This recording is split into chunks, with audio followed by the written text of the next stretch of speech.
তুমি চলে যাওয়ার পর অনেক কিছু বদলে গেছে। ঘরের দেয়াল রং করা হয়েছে নতুন করে, পর্দাগুলো পাল্টে গেছে, চায়ের কাপগুলো এখন একজোড়া নয়, একক। তবু আমি জানি ঘরের ঠিক কোন কোন কোনায় তোমার হাসি লুকিয়ে আছে। তোমার চুলের গন্ধ এখনো ভেসে আসে বাতাসে। তোমার চলে যাওয়ার শব্দটা আজও থেমে নেই আমার ভেতরে। তুমি কি জানো, ভালোবাসা আসলে যায় না, সে রয়ে যায় একটা নির্জন দুপুরে ছায়া হয়ে, একটি পুরানো বইয়ের ভাঁজে রেখে যাওয়া গোলাপের শুকনো পাপড়ির মতো। ভালোবাসা চলে যায় না, সে শুধু রূপ পাল্টায়।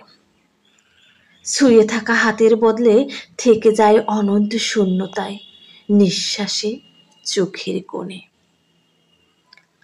আমি প্রায়ই ভাবি, তুমি কি এখনো সেই সকালের গানটা শোনো, যে গান আমরা একসাথে শুনতাম চা বানাতে বানাতে, যার প্রতিটি সুরে তোমার ঠোঁটের নড়াচড়া আমি মুখস্থ করে ফেলেছিলাম? তুমি কি এখনো বৃষ্টির রাতে জানালার পাশে বসে থাকতে ভালোবাসো আমার মতো? নাকি তুমি ভুলে গেছো আমি কিভাবে বৃষ্টির শব্দ শুনে ঘুমিয়ে পড়তাম?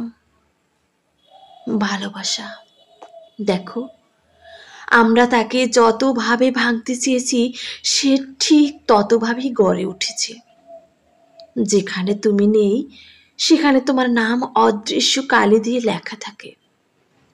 যেখানে আমি হাসি সেখানেও এক টুকরো তোমার কান্না লুকিয়ে থাকে।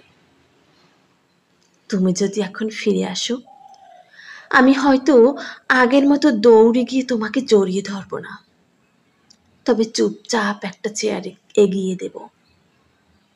তুমি বসে পড়বে নিশ্চিন্তে, আর আমরা আবার গল্প শুরু করব, যেখানে থেমে গিয়েছিল ঠিক সেখান থেকেই।